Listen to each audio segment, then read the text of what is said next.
राष्ट्रीय कृषि विकास योजना पर कैबिनेट की मोहर पर खाद्य तेलों के लिए राष्ट्रीय मिशन को मंजूरी दे दी गई है। ऑयल सीड उत्पादन बढ़ाने के लिए भी मिशन केंद्रीय मंत्री अश्विनी वैष्णव ने जानकारी दी। आपको बता दें, तेल की उत्पादकता बढ़ाने पर भी जोर होगा। सबसे पहला जो बड़ा फैसला आज लिया गया है वो है किसानों की इनकम को बढ़ाने से और हमारी मिडिल क्लास परिवारों के लिए फूड सिक्योरिटी से रिलेटेड है। ये आप बहुत अगर ध्यान से इसको समझें, हमारे मिडिल क्लास परिवारों के जो थाली में जितने आइटम होते हैं, मेन आइटम्स, उनमें कैसे हम आत्मनिर्भर हों और कैसे एक एक करके उसमें फैसिलिटीज बढ़े, उसका एक बहुत ही होलिस्टिक तरीके से इस आज के कैबिनेट में एक विस्तृत योजना रखी गई है।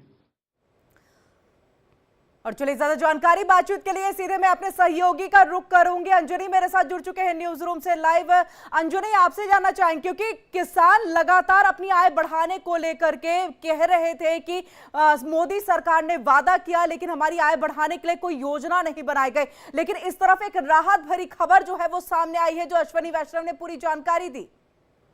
बिल्कुल किरण, देखिए आज प्रधानमंत्री मोदी की अध्यक्षता में कैबिनेट की बैठक हुई, इसमें कई बड़े फैसले लिए गए। किसान, मध्यम वर्ग, रेलवे के लिए एक बड़ी यहाँ पे बड़ा तोहफा दिया गया है। सबसे पहले किसानों की बात करते हैं। प्रधानमंत्री कृषि विकास योजना को मंजूरी दी गई, कृषि उन्नति योजना को मंजूरी दी गई, जिसमें 1,01,000 करोड़ रुपए का प्रावधान है। दोनों योजनाओं में 9 योजनाएं शामिल हैं और जिससे सीधा फायदा किसानों को और मध्यम वर्ग के लोगों को होगा खाद्य सुरक्षा के तहत। इसके अलावा तेल के उत्पादन को बढ़ाने पर जोर किया गया है और 2 करोड़ टन तेल के उत्पादन का लक्ष्य रखा गया है 2031 तक। इसके अलावा इंफ्रास्ट्रक्चर में भी करीब 10,000 करोड़ का प्रावधान किया गया है, जिसमें चेन्नई मेट्रो के दूसरे फेज को मंजूरी दी गई है, यानी अब चेन्नई में दूसरे फेज के मेट्रो की पूरी तैयारी होगी। इसके अलावा रेलवे के लिए बड़ा तोहफा है। रेलवे के जो कर्मचारी हैं उनको 78 दिन का बोनस दिया जाएगा। ये कैबिनेट की बैठक में मंजूरी मिल चुकी है। ये एक तरीके से चाहे वो किसान हो या मध्यम वर्ग के लोग हों, रेलवे कर्मचारी हों, इनके लिए एक बड़ी सौगात इस कैबिनेट की बैठक में त्योहारों के सीजन से पहले मिली है।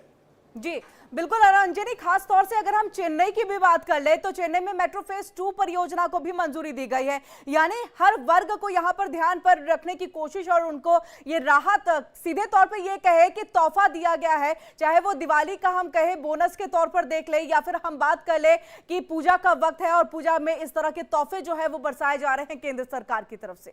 बिल्कुल, देखिए इंफ्रास्ट्रक्चर में भी सरकार की तरफ से चेन्नई मेट्रो के दूसरे फेज के लिए 10,000 करोड़ का प्रावधान किया गया है।